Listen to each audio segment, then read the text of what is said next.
이런 지도자를 세워주소서라고 하는 이런 제목으로 함께 우리가 말씀을 나누고 기도하기를 원합니다. 우리 기도가 분명히 하나님께서 들으시고 며칠 남지 않았지만 주님이 역사하셔서 우리 백성들 마음을 감동 주시고 또 뽑을 만한 사람, 정말 선출해 될 만한 사람이 세워질 수 있는 그분 20대 대통령이 되었으면 좋겠다, 이런 열망이 있습니다. 참 좋은 지도자를 만난다는 것이 얼마나 어려운가, 이런 생각을 요즘에 많이 하게 됩니다. 우리나라가 지금까지 20대 대통령 오는 동안에 12명의 대통령을 거쳤어요. 그러니까 이 이승만 초대 대통령을 비롯해서 문재인 대통령 이르기까지 20대 대통령인데 이제 12명이죠. 이번에 20대 대통령 선거니까 12명의 대통령을 거치면서 그런 생각을 가졌습니다. 만에 하나 지금 앞서 지나갔던 이 대통령들이 훌륭한 지도자였다면 우리나라가 좀 어떻게 되었을까, 이런 생각을 많이 가졌어요. 그 생각을 가지면서 느낀 것 중에 하나가 뭐냐면 우리나라가 더 좋은 나라가 되지 않았을까, 더 부강한 나라가 되지 않았을까, 이런 생각을 버릴 수가 없었습니다. 이 사람에 대한 평가라고 하는 것은 사실 마친 후에, 모든 것을 마친 후에 평가할 수가 있겠죠. 그러니까 지금 현직에 있는 문 대통령은 차치하고라도 그동안 11명의 대통령이 해방 이후에 우리나라를 통치했는데 과연 존경할 만한 대통령이 있었는가 라고 하는 생각을 문득 갖게 되었습니다. 이분이야말로 정말 진영을 떠나서 여야를 떠나서 계층을 떠나서 정말 존경할 만한 분이었다, 이런 생각이 드는 대통령이 있었을까라고 했을 때 그렇지 못했던 것 같아요. 그래서 참 이런 면에서 보면은 우리나라가 좀 불행하지 않았는가, 이런 생각을 지울 수가 없었습니다. 이제 우리가 또다시 대통령을 뽑게 되는데 금번 대선에 어느 때보다도 많은 관심이 있는 줄 믿습니다. 정말 좋은 사람이 이번에 뽑혀서 이 나라의 대통령이 되었으면 좋겠습니다. 지도자라고 하는 말 하나하나 그 어절의 깊은 뜻이 담겨있는 참 좋은 말이거든요. 한자 띄워줬으면 좋겠어요. 여기 한자 보시면 지도자라고 하는 말의 의미가 있는데 여기 말씀에 보면 먼저 지도자라고 했을 때 첫 번째 지자, 가르칠 지자를 쓰는 거거든요. 교훈할 때 가르친다라고 하는 것이 뭐냐면 여기 가르칠지라는 말은 우리가 교육을 하고 무엇을 지도하고 이런 의미가 아니고 방향을 가리키는 거예요. 방향을 지시하는 거예요. 이 말의 의미는 지도자는 누구냐? 방향을 가리킨다는 것은 내가 앞으로 일이 나갈 것이다. 다시 말하면 비전을 제시할 수 있는 사람이야. 꿈이 있는 사람. 그게 지도자의 첫 번째 자격이에요. 그러니까 지도자를 우리가 대통령을 뽑을 때 정말 이 사람이 나의 민족의 나라의 어떤 비전을 제시하고 장래의 희망이 있겠다. 이걸 좀 제시할 수 있는 사람. 그런 역량을 가진 사람. 그 주변에 그런 사람이 있는 사람. 제가 지난 3월 1일 날 월상 예배 때도 3.1절 기념이었기 때문에 이 얘기를 했어요. 여러분 아시는 것처럼 요셉이 꿈쟁이란 말이죠. 다니엘이 꿈을 잘 해석을 했잖아요. 근데 여러분 아시는 것처럼 요셉이 모셨던 바로의 왕은 하나님 믿는 사람이 아니에요. 다니엘이 바벨론에 포로로 가서 총리로 지냈는데 거기 왕이 하나님 믿는 사람 아니에요.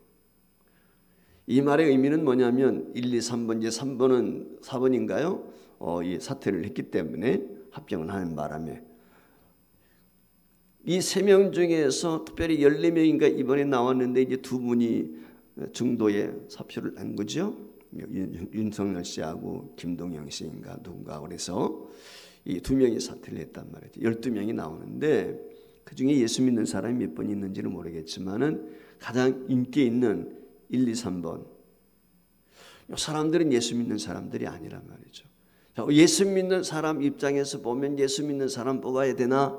라고 했을 때 그럼 뽑을 수가 없겠죠. 그러나 우리가 명심해야 될 건 조금 전에 말씀을 드린 것처럼 바로 하나님 안 믿는 사람이에요. 고레스 왕 하나님 믿지 않는 사람이란 말이에요. 그런데 그의 대신 특별히 국무총리였던 오늘날로 말하면은 요셉이라든지 다니엘이 하나님을 잘 믿는 사람이죠. 그러니까 그 주변에 하나님을 잘 믿는 사람이 포진할 수 있는 그런 사람이면 좋겠어요. 그래서 그런 사람이 대통령이 뽑히도록. 네. 그가 무슨 종교를 가졌든지 불교를 가졌든지 뭐 무속 종교를 가졌든지 그걸 다 떠나서 중요한 건 주변에 있는 보좌관들이 신실한 사람들이 세워져야 돼요. 대통령 당사자도 중요하지만. 그리고 첫 번째 대통령의 자질 가운데 지도자라고 했을 때 꿈과 비전을 제시할 수 있는 사람이어야 된다. 이게 중요한 것입니다. 그래서 우리가 과거에는 어렵게 살고 있으면서도 꿈이 있었어요. 독재 정권 하에서도 민주화를 꿈꾸면서 꿈이 있었습니다. 근데 요즘에는 7포 시대라고 그랬거든요.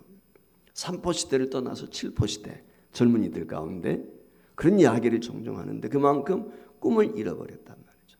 특별히 지난 몇 년 동안에 더더욱이 우리 젊은이들이 꿈을 잃어버린 이런 시대가 되고 말았습니다. 분명히 중요한 것은 뭐냐면 지도자가 가리키는 방향이 분명해야 돼요. 그래야 국가의 미래가 있는 것입니다. 방향성이 중요하다. 두 번째, 도자는 길도자를 쓰는 거거든요. 길도자를 쓸 때 이 말의 의미는 뭐냐면 비전과 꿈을 이루어가는 목표도 중요하지만 아무리 그 목표가 꿈이 고상하다 할지라도 그 꿈을 이루어가는 과정이 도덕적이고 윤리적이어야 되는 거예요. 상식적이어야 된다 그 말이에요. 비상식적이어서는 안 되는 것입니다. 이 말의 의미는 정당해야 된다 그 말이에요. 자, 지난 문재인 정권 5년 우리가 특별히 조국 사태를 비롯해 가지고 여러분들 아시는 것처럼 부동산 투기라든지 이것 때문에 너무 힘들었어요. 아빠 찬스, 부모 찬스. 그러니까 젊은이들이 꿈을 포기할 수밖에 없는 흑수저, 금수저 얘기가 나왔단 말이에요. 이런 일들이. 그러니까 이런 것들을 우리가 기억해야 돼요. 여러분 수원지에서 아무리 깨끗한 물이 있어도 그 물을 흘러보내는 수도관이 낡아 있으면 어떻게 되겠어요? 그 수도관이 썩어 있으면 우리가 수도꼭지 틀었을 때 녹물 먹게 되는 거예요. 아무리 꿈이 고상해도 방향을 제시해도 그 과정 속에서 이루어가는 방법이 이와 같이 부정과 부조리 정상적이지 않게 되면 올바르게 진행이 되지 않으면 결국은 썩은 물을 먹을 수밖에 없다. 지금 우리가 힘든 이유가 바로 여기에 있는 것이죠. 이게 문제인 것입니다. 그렇기 때문에 지도자에게 덕목적의 하나가 뭐냐? 길도자. 정의로워야 되고 윤리적이어야 되는 거예요. 세상적인 표현으로 말하면. 그 다음에 자자입니다. 우리가 이제 한문으로는 놈자자를 쓰는데 여기 자자는 인격을 말하는 거예요. 인품을 이야기하는 것입니다. 즉 인격과 인품이라고 하는 말은 인간관계인 것입니다. 제가 그 역대 대통령들 이렇게 보면서 느꼈던 것 가운데 하나가 뭐냐면 현 정권을 내가 비난하고자 하는 얘기가 아니에요. 영수회담이 제대로 이 문재인 정권에서는 이루어지지 않았어요. 여야 대표자들이 좀 모여서 머리를 맞대고 상의하고 뭐 이래야 되는데 이런 부분이 없었단 말이에요. 여러분 굉장히 중요한 게 있어요. 여기 지갑이 있어요. 그 지갑 속에 돈을 넣으면 돈 지갑이 돼요. 근데 그 지갑 속에다 담배를 넣으면 담배 지갑이 되는 거예요. 무엇을 담느냐가 똑같아요. 자, 여기 건물이 있단 말이죠. 이 건물이 우리가 여기서 예배를 드리면 예배당이에요.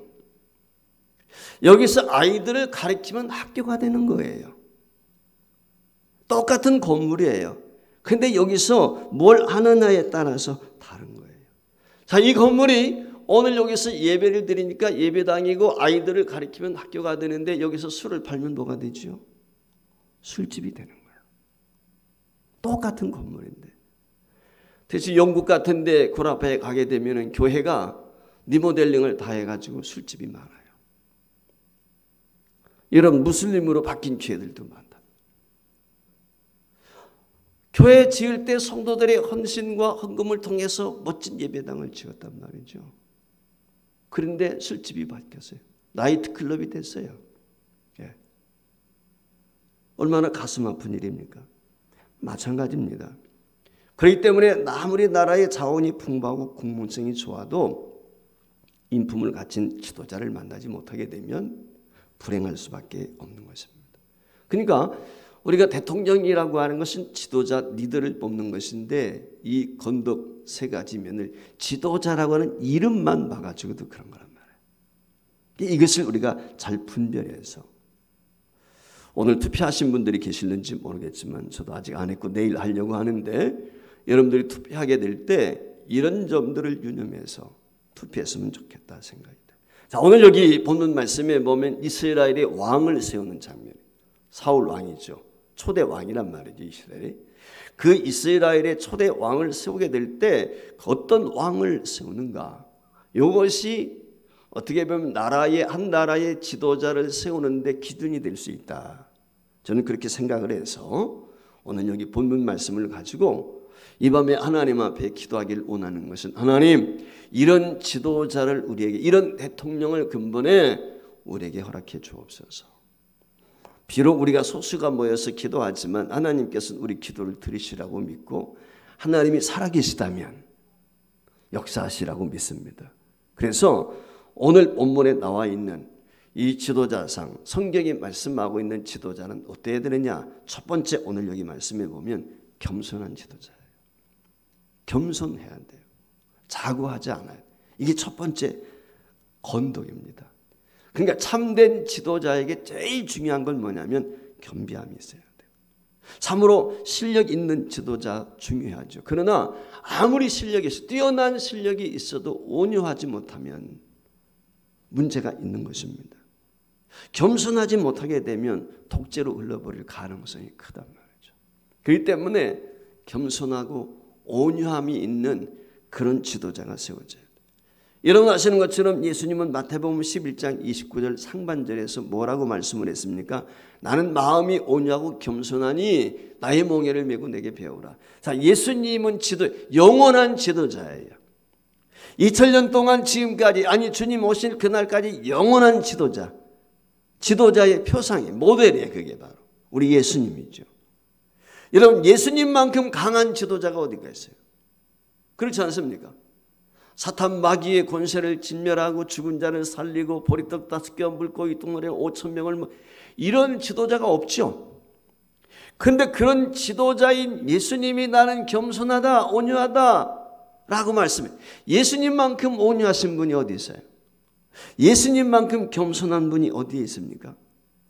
우주 만물을 통치하시는 분임에도 불구하고 그분은 겸비한 거예요. 그분은 온유하시단 말이에요. 여러분 세상의 지도자들 모세 자기가 정치를 조금 잘하면 잘한다고 생각을 해요. 착각을 해요. 그래서 지멋대로 한다. 여야 간의 협상도 좀 해야 되고 말도 들어야 되고 그런데 그렇질 않아요. 특별 계층의 사람들 자기 사람들만 심어놓지 않습니까? 주변에다가. 그러니까 한쪽으로만 치우치게 되는 거예요. 지금까지 이 나라 이 땅의 지도자들이 그랬단 말이에요. 그러니까 지도자에게 가장 빠지기 쉬운 것이 뭐냐면 교만이에요. 사실 대통령만큼 강력한 권력을 가진 사람이 어디 있어요? 그렇지 않습니까? 우리나라에서 가장 큰 권력을 가지고 있죠. 그런데 이 교만의 바이러스가 사실 가장 퍼지기 쉽다고 하는 사실입니다. 그래서 참된 지도자는 늘 겸손해야 돼요. 교만하면 안 되는 거예요.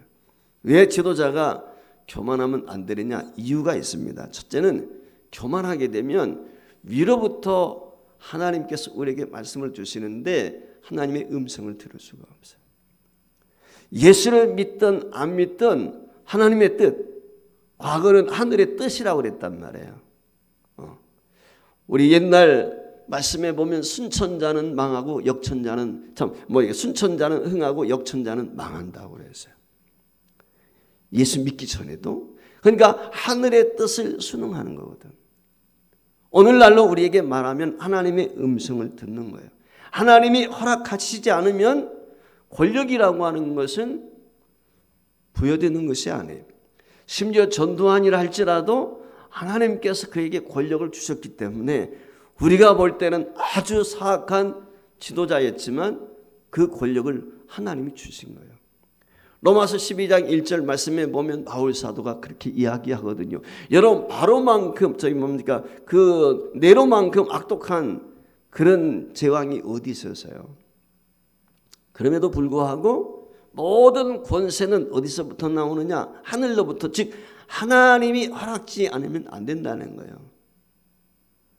지금 소련의 대통령이 누굽니까? 그 친구가 지금 우크라이나에 그 수많은 사람들 지금 무고한 백성들을 학살하고 있잖아요. 지금 전쟁을 통해서. 제가 우리 아내한테 그랬어요. 정말 하나님이 왜 이걸 관두시지? 너무 마음이 답답하고 아픈 거예요. 그 백성들, 선량한 백성들이 무슨 죄가 있다고 지금 수천 명이 죽었단 말이에요. 네? 목사가 이런 얘기하면 안 됐지만, 아니 주변에 누가 러시아 대통령 암살할 사람이라도 없나? 어? 아니 왜 저렇게 무고한 백성을 죽이는 거야? 끔찍하잖아요, 진짜. 기가 막힌 거예요, 기가. 여러분, 이게 겸손하기가 이렇게 어려워요. 그래, 하나님의 음성을 들을 수 있어야 돼요. 하나님께서 가장 싫어하는 것이 무엇입니까? 교만이거든요. 자고하는 거예요. 마귀가 뭐예요? 마귀가 원래 천사였단 말이에요.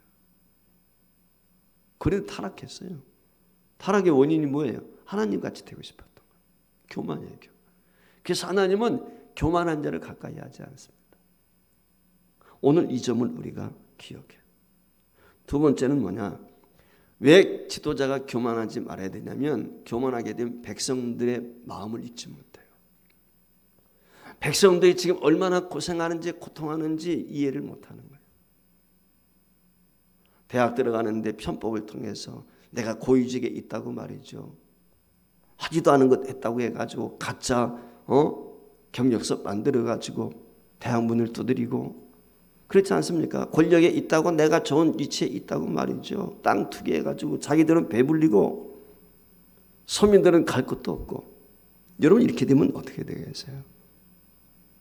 많은 국민들을 위해서 한다고 그랬지만 자기 자신의 배 채우는 것이고, 자기 주변에 자기 함께했던 사람들 부를 축적하게 만들고, 이게 오늘 우리의 현실이거든요. 이유가 어디 있습니까? 남들이 볼 때는 겸손하게 느껴지는지 모르겠지만 제 눈에는 그렇게 교만할 수가 없는 거예요. 겸손이라고 하는 것은 내가 겸손합니다, 내가 겸손한 척 한다고 되는 게 아니라 남이 인정해 줘야 되는 것이지. 남의 아픔을, 남의 고통을, 남의 시련을 이해할 수 있는 마음, 그 자리에 동정이 뭐예요? 지난주에 체을에 대해서 말씀을 했잖아요. 동정이라고 하는 것은 우리가 그 자리에 직접 임해서 내가 그걸 경험해 보는 거예요. 병들어 본 사람, 병든 자 위로할 수 있고요. 배고파 본 사람이 배고픈 사람 위로할 수 있는 거예요. 그렇지 않은 사람 못하는 거거든요. 백성들의 마음이 어떤지 그 백성들의 귀를 기울일 수 있는 이 지도자가 세워져야 돼요. 겸손해야 여야의 소리도 듣고요, 백성들의 소리도 듣고 낮은 계층에 있는 사람들의 소리도 듣고 하는 것이거든요. 그러니까 겸손해야 될 이유 중에 하나가 뭐냐? 하나님의 음성, 하나님의 뜻이 무엇인지, 하나님의 경륜이 무엇인지, 왜 하나님께서 날 이 나라의 대통령으로 세워줬는지 이 겸비함이 있어요. 내가 잘나서 아니에요. 그게 아니란 말이에요. 이 세상 사람들은 그런 생각을 갖게 되는데 이게 큰 문제거든요. 그러니까 하나님의 음성을 들을 수 있는 사람, 백성들의 말에 귀를 기울 수 있는 사람, 이게 오늘 우리에게 중요한 것입니다. 하나님께서 이스라엘 초대 왕으로 사울을 지목하십니다. 우리가 읽지 않았지만 10장 1절 말씀에 보면 사무엘이 하나님의 명대로 사울의 머리에 기름을 붓습니다. 이에 사무엘이 기름병을 가져다가 사울의 머리에 붓고 입맞춤에 이르되 여호와께서 내게 기름을 부으사 그의 기업의 지도자로 삼지 아니하셨느냐. 그러니까 하나님께서 사울을 택하셨어요. 하나님이 사무엘 선지자의 기스의 아들 사울을 만나서 그에게 내가 왕으로, 이스라엘 백성들이 왕을 원하는데 그를 초대 왕으로 세우라 그랬어요. 그리고 나서 사무엘 선지자가 그 시간이 얼마 시간이 흘렀는지는 모르겠지만 오늘 여기 본문 말씀에 나와 있는 것처럼 사울 왕을 이미 사무엘이 기름을 뿌려 세워서 부어가지고 왕으로 한마디로 말하면 취임식을 한 거예요. 의식적으로는. 네. 예식적으로는. 그리고 나서 시간이 얼마 지났는지 모르겠지만 이스라엘 백성들을 다 모았어요. 미스바에 모았단 말이죠. 그리고는 이제 왕을 뽑는, 이미 세워졌지만 백성들 총회 앞에서 왕을 뽑는 예식을 거행하는 거예요. 제비 뽑기를 하는 거예요. 그래서 각 지파 12지파 아닙니까? 그 12지파에서 1000명씩 나오는 거예요. 자, 12지파에서 1000명씩이면 사울 왕이 몇 대 몇의 왕이 된 것입니까? 12,000대 1이에요. 그렇지 않습니까? 각 지파에서 1000명씩 젊은이들이 나왔단 말이에요. 왕이 될 만한 자격이 있다고 생각했던 사람들, 한마디로 말하면 1000명씩 나와가지고 12,000명 중에서 한 지파가 뽑히는데 어느 지파가 뽑혔어요? 베냐민 지파가 뽑혔어요. 그 베냐민 지파 쪽에서도 마드리 가족이 뽑혔어요. 그 마드리 가족 중에서도 기스의 가정이 뽑힌 거예요. 그리고 그 기스의 아들들 중에서도 누가 뽑혔어요? 오늘 본문에 나오는 사울이 뽑혔단 말이에요. 그러니까 12,000명. 그때 당시 이스라엘 민족의 백성들이 뭐 몇백만 명 되겠죠. 애굽에서 나온 인구가 몇백만 명이었으니까. 가나안 땅에 정착하고 세월이 지났기 때문에 아마 인구가 더 늘었으면 늘었지 줄지는 않았을 것이란 말이에요. 근데 그 가운데서 12,000명을 추려가지고 그 중에서 왕이 될 사람 한 사람을 뽑았어요. 그게 바로 사울이에요. 근데 정작 오늘 성경 말씀에 보면 사울을 찾는데 사울이 보이질 않아요. 숨은 거예요. 그래서 오늘 여기 본문 22절 말씀에 보면은 어떻게 기록이 되어 있습니까? 사울이 진보다리들 사이에 숨었다. 짐꾸러미 속에 자신을 숨기고 있었다는 거예요. 백성들이 하나님의 말씀대로 진보다리 속에서 이게 찾았어요. 사람들이 어디 갔어? 이 친구가 아마 찾았겠죠. 그때 하나님께서 계시를 통해서 알려주신 것이요. 지금 사울이 이와 같이 진보다리 속에 숨어있다. 그래서 찾아냈단 말이죠. 찾고 보니까 어때요? 사무엘 선지자가 준수한 거예요. 다른 사람들보다 어깨 하나가 더 있어요. 키가 훨씬 큰 거예요. 그러니까 어디에 내놔도 조금도 손색이 없는 육체적인 그 외모적인 모습을 볼 때 그는 모든 것을 겸비한 멋진 인물이었던 것이죠. 그런데 이 사람이 어떻게 해요? 겸비했다는 거예요. 물론 나중에 가서 교만해서 문제가 됐지만 사울이 처음에 왕에 올라가게 될 때 이처럼 겸비했어요. 그래서 자기를 드러내지 못하고 숨었었단 말이죠. 여기서 사울 왕의 겸손한 모습을 우리가 보게 되는 거예요. 이미 사울에게는 사무엘 선지자를 통해서 오늘 미스바에 모여가지고 왕으로 책봉하기 이전에 너는 왕이다. 사무엘 선지자 기름 부었어요. 우쭐해질 수 있어요. 본인 스스로 내가 왕이야. 그런데 그렇지 않았어요. 겸손해서 그 직에 대한 두려움이 있었기에 그는 숨었다는 거예요. 이것이 사울의 첫 번째 모습이에요.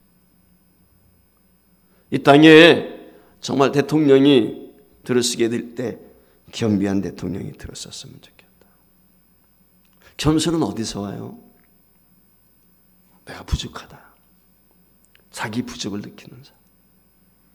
내가 다 할 수 있다는, 지금 대통령 후보들 다 할 수 있는, 뭘 다 합니까? 뭘 다. 정말 나라와 민족을 위해서 뭘 합니까? 이 점을 우리가 깊이 생각해요. 좀 무능해도 괜찮아. 중요한 건 뭐냐면 자신의 부족함을 깨닫는 사람. 그게 중요해요. 자기가 잘한다고 생각하게 되니까 자기 멋대로 하는 거예요. 교만은 패망의 선봉이에요. 늘 우리가 이 점을 명심해야 돼요. 그러니까 겸손한 사람은 자기를 비울 수 있어요. 나는 부족하다, 연약하다. 연약한 사람일수록 남의 얘기를 듣습니다. 배우려고 하는 거예요. 내가 다 안다고 생각하는 사람, 다른 사람 귀에 안 들려. 듣지 않아요. 네. 여가 됐든 야가 됐든 누가 주변에 있는 사람들이 조언을 해줘도 안 듣는 거예요. 자기 멋대로 가는 거예요. 마이동풍이에요, 그냥. 마이웨이 혼자 가는 거예요. 여태 대통령들이 그랬단 말이죠. 오늘 우리가 이 점을 아셔요. 그래서 겸손한 지도자. 하나님, 이번에 20대 대통령의 겸손한 대통령이 들어서게 해주세요. 이게 첫 번째 기도. 두 번째는 무엇입니까? 포용력이 있어야 돼요. 여야를 가리지 않고 누구나 포용할 수 있는 사람. 포용력이 있는 사람.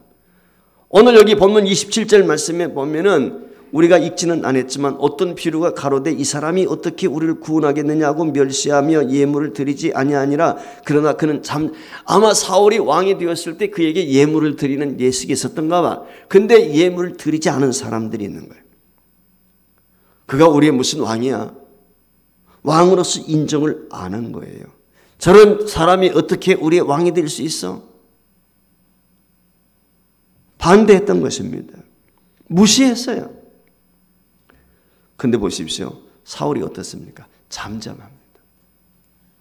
왕이 되었단 말이에요.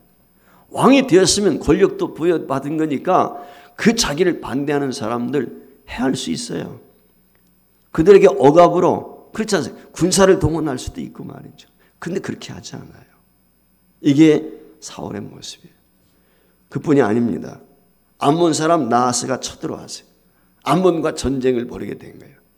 그래서 그 전쟁을 벌이게 될 때 백성들을 모아가지고 그 3대로 나누어서 새벽에 적진을 향해서 싸우게 되는데 그 암몬 사람들이 다 도망을 갑니다. 즉 이 말의 의미는 뭐냐면 사울의 군대가 첫 번째 왕이 되고 전쟁에 나가서 대승을 거두게 되는 거예요.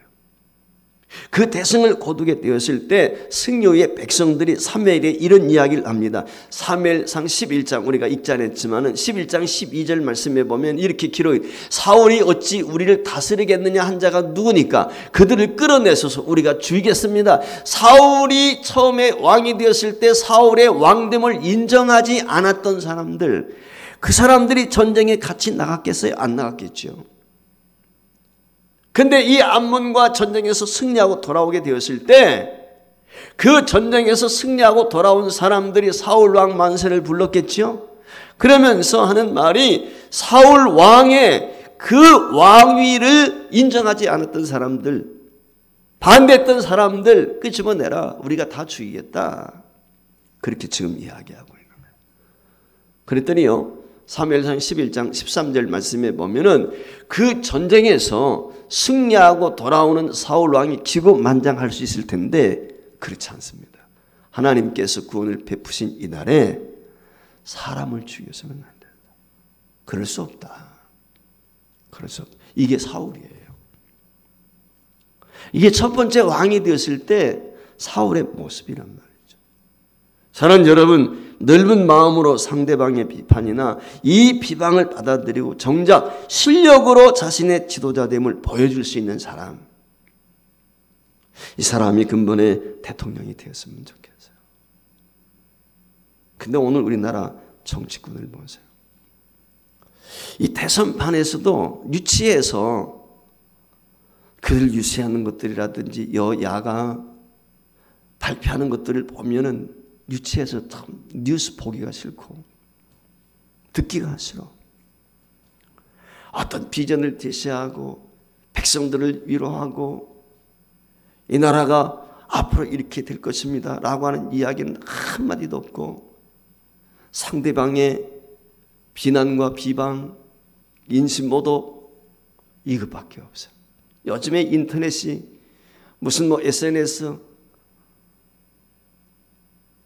이런 알레고즘인가 뭔가 이런 것들을 통해서 말도 안 되는 이 깡패들 말이죠. 동원해가지고 입들이. 아주 저는 깡패 그들이 보면. 그거 통해가지고 말이죠. 유튜브로 그냥 보려대고 이러면서 가진 비난과 모함 이것밖에 없어요. 어린 아이들도 그렇게 안 한단 말이에요. 정말 유치하고 저급해요. 치사하고 그래요. 어떤 데 보면. 한 나라의 한 여당, 야당의 당의 대변이라는 사람들 보세요. 당 대표라는 사람들 보세요. 그들이 입에서 나오는 말들 보세요. 상대방에 대해서 어떻게 하는지. 기가 막히지 않습니까? 똥냄새가 납니다. 지린내가 나고요. 더러워서 들을 수가 없어요. 기가 막힌 거예요. 그래서 어떻게 보면 야 저거 젖됐나. 제 생각에는 솔직히 그래. 젖되지 못한 토종벌은 어린아와 같아. 기가 막힌 거예요. 과거에도 물론 있었어요. 우리나라뿐이 아니라 외국에도 있었어요. 조지 워싱턴이 대통령이 되었을 때 비난이 많았어요. 그는 살인자보다 나을 게 없다.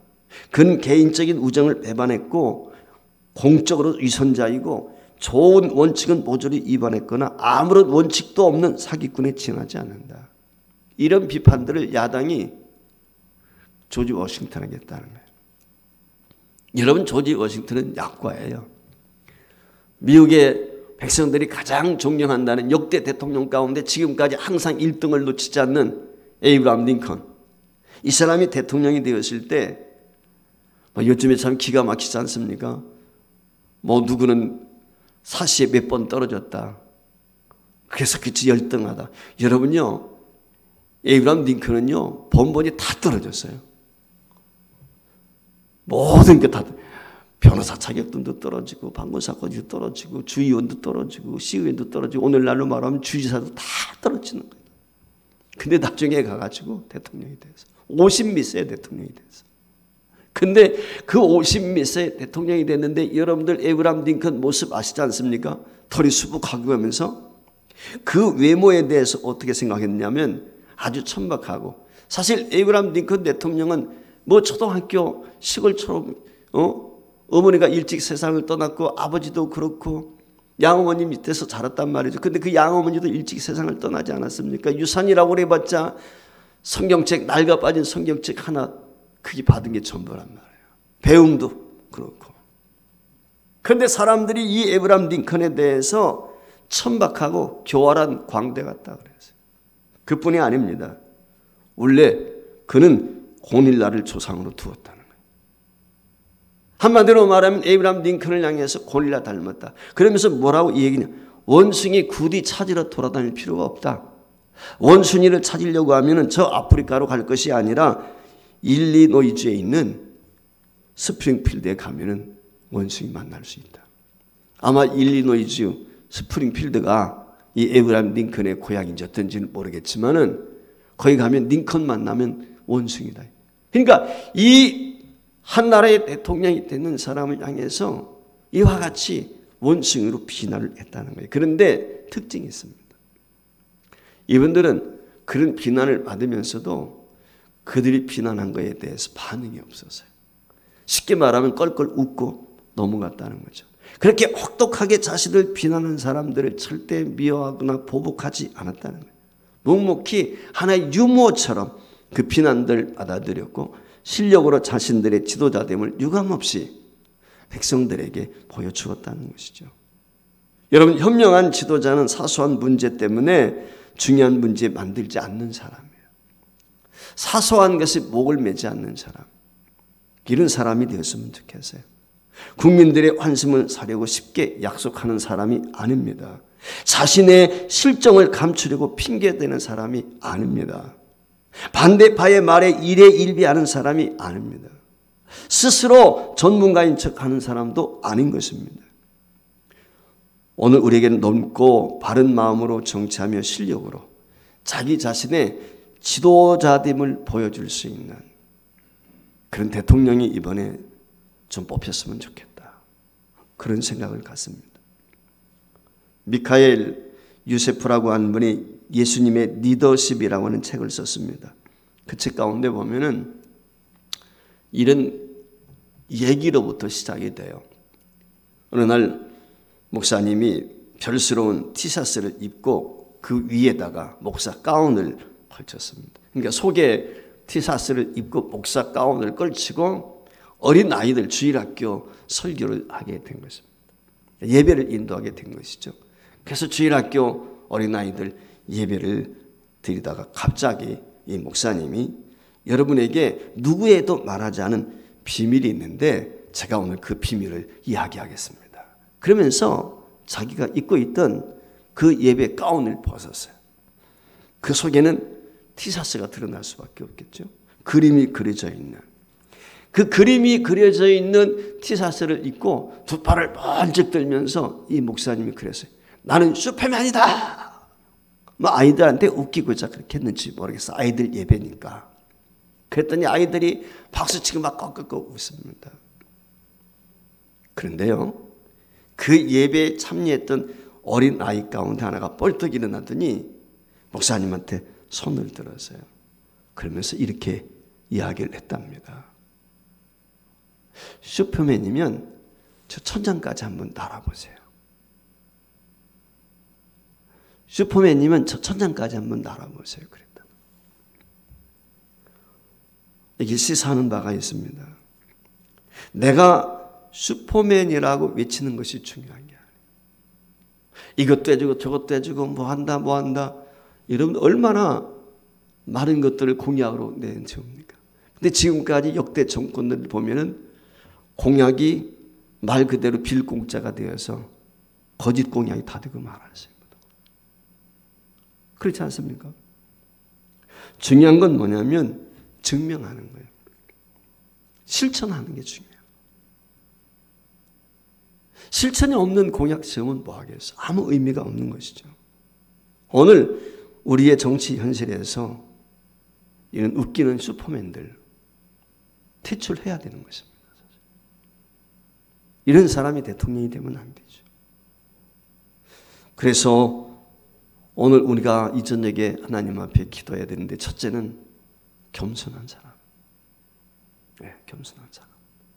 겸손할 수 있는 사람. 이게 굉장히 중요해요. 온유한 사람. 온유한 사람. 두 번째는 그래서 누구의 이야기도 하나님의 음성을 듣고 백성들의 이야기를 귀담아 들을 수 있는 사람. 자기 편, 자기끼리 나눠 먹는 게 아니지. 그런 사람들이 되면 안 되겠죠. 백성들이 뭘 원하는지, 그들의 아픔이 뭔지, 그들의 애환을 들을 수 있는 사람. 그리고 더 나아가서 넓은 마음의 소유자.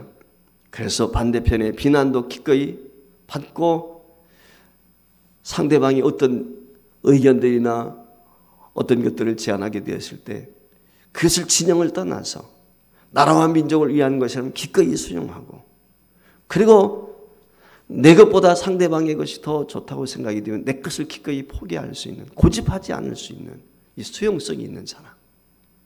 이런 사람이 대통령이 됐으면 좋겠다.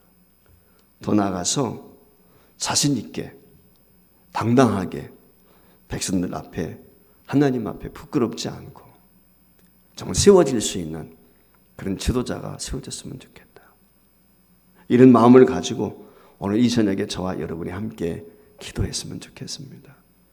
내일과 그리고 9일 투표가 있는데 여러분들이 이 나라의 백성으로서 주권을 꼭 행사하시고 분별력 있게 여러분들이 지도자를 뽑을 수 있기를 바라고 또 이 땅에 오늘 여기 성경에서 지시하고 있는 이런 지도자 찾기가 어렵겠지만 그래도 가까이 갈 수 있는 이런 사람을 뽑을 수 있도록 이 땅에 백성들에게 지혜를 달라고 기도할 수 있기를 원합니다.